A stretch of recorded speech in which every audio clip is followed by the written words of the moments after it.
আছে যারা টেবিল মেশিনের বিট দুইটা বাঁধলে কাজ ঠিক মতো হয় না।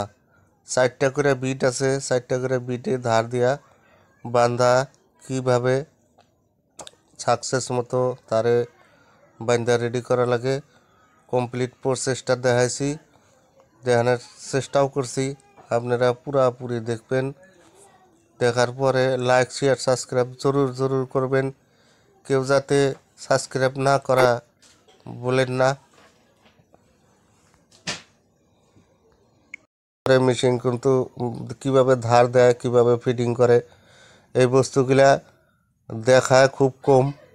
তা আমি মেশিনের বিট কিভাবে বাঁধা সিস্টেমটা দেখানোর চেষ্টা করছি।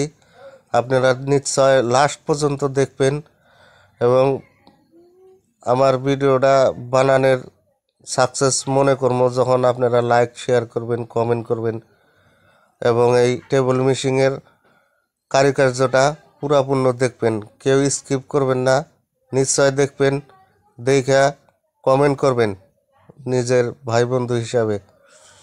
তো ভিডিওটা দেখলে বেশি কিছু লস হবে না, নিশ্চয় লাভই হবো। যারা আমরা টেবিল মেশিনের কাজ করি, আমার যত ভাই বন্ধু আছে এবং নতুন বহুত আমার ভাই বন্ধু মিস্ত্রি আছে, তাদের জন্য এই ভিডিওটা আমি উপহার দেওয়ার চেষ্টা করছি এবং নেক্সটে আরও ভালো ভিডিও করে আপনাদের মাঝে ডেঙ্গা ধরার চেষ্টা করবো।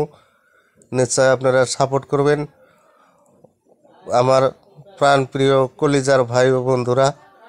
নিশ্চয় ভিডিওটা দেখবেন, দেখা লাইক শেয়ার করবেন, সাবস্ক্রাইব বেশি করার চেষ্টা করবেন, যাতে আমার চ্যানেলটা আসাদুল ইসলাম কার্পেন্টার গ্রুপ সার্চ করলে পাওয়া যাবেন, ডিসক্রিপশনে দেওয়া থাকবো। আর যদি কোনো ভাই বন্ধু